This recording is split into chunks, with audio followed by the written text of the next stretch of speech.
ሰላም ጤና ይስጥልኝ የቻናላችን ተከታታዮች ዛሬ ሁላችንም የሚመለከት ምናልባትም ሁላችንም የምንፈራው እውነተኛ የሆነ ማህበራዊ ሙከራ ይዘንላችሁ ቀርበናል። በአሁኑ ዘመን ስማርትፎን ከመገናኛ መሳሪያነት አልፎ የሰው ልጅ አንድ አካል ሆኖ ቀጥሏል ማለት ይቻላል። ዛሬ የምናደርገው ልዩ ማህበራዊ ሙከራ ሁለት ወጣቶችን አንድ ወንድና አንድ ሴት ለ12 ሰዓታት ሙሉ ስልኮቻቸውን በፈቃደኝነት አስረክበው ያለ ምንም ዲጂታል ግንኙነት እንዲውሉ እናደርጋቸዋለን። ግፍ ነው። ከጧት ጀምሮ እስከ ማታ ድረስ የሚገጥማቸውን እውነተኛ ፈተና፣ የዲጂታል ሱሰኝነት ጫናና በሁለቱ ተወዳዳሪዎች መካከል የሚኖረውን አስገራሚ የባህሪ ልዩነት ደግሞ በካሜራዎቻችን እንከታተላለን። ተሳታፊዎቻችንን ስልኮቻቸውን ነጥቀን ወደዚህ አስቸጋሪ ፈተና ውስጥ ከመከታታችን በፊት መጀመሪያ ስለ ስልክ ያላቸውን ጥገኝነትና አሁን የሚሰማቸው ስሜት ምን እንደሆነ እንጠይቃቸዋለን። መጀመሪያ ግን እስኪ ራሳችሁን አስተዋውቁን።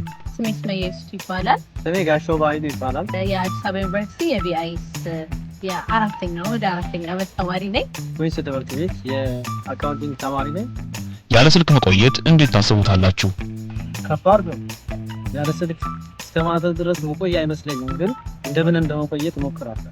በመጀመሪያ ደረጃ ቢዚ ነበረ። ምክንያቱም አሁን ላይ ብዙ ነገሮቻችንን በስልካችን ነው የምንሰራውና መደበሪያችንም መማሪያችንም ሁሉ ነገራችንም ስልካችን ነውና መጀመሪያ ስልኬ ሲወሰድብኝ ሰርቫይቭ ማድረግ አልመሰለኝም ነበር በእውነቱ።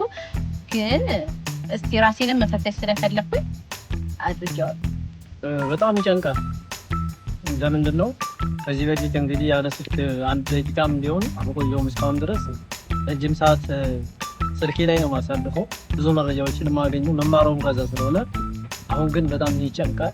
እየጨነቀኝ ቲክቶክ በጣም ይመቸኛል። ቲክቶክ እሰራለሁ፣ አንዳንድ ነገሮችን እሰራለሁ።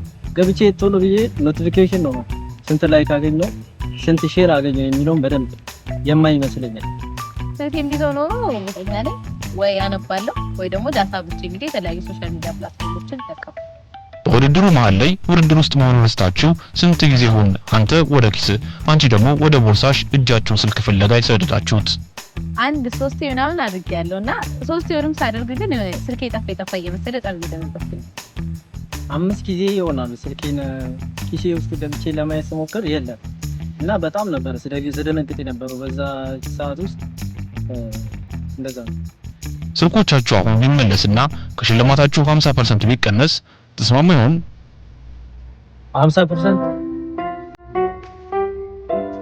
አይ ግን እስከመጨረሻው በፋለምና ሙሉ መውሰድ እንዳለብኝ ይሰማል። ስልኬና ላይ 50%ን መሸነፍ አለበት እስከመጨረሻው ፋለማለሁ። ለማሸነፍ ምን አይነት ሴራዎችን ዘይዳችኋል? እኔ እንግዲህ የተለያዩ ነገሮችን አስቤያለሁ። እሷን በሴራ ለመጣት የተለያዩ ተንኮሎችን አስቤያለሁ። መርዳት እንኳን አረዳው እንዲሸነፍን ማድረግ ያለብኝ ነገር እንዳለ አደርጋለሁ።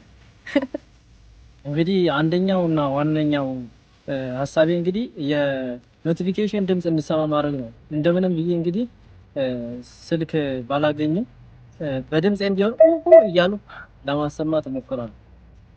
እንግዲህ ልጁ በጣም ይሸነፍ አይነት ሰው ይመስለኛልና እንግዲህ ስለ ስልክ ብቻ ማውራት የሚጠበቅብኝ ይመስለኛል። እንግዲህ ስለተለያዩ ሶሻል ሚዲያዎች ስለ ስልኮች ብቻ ካነሳው የሚወድቅ አይነት ሰው ስለሆነ ከዚህ በላይ ሴራ የሚያስፈልገው አይነት ሰው አይደለም።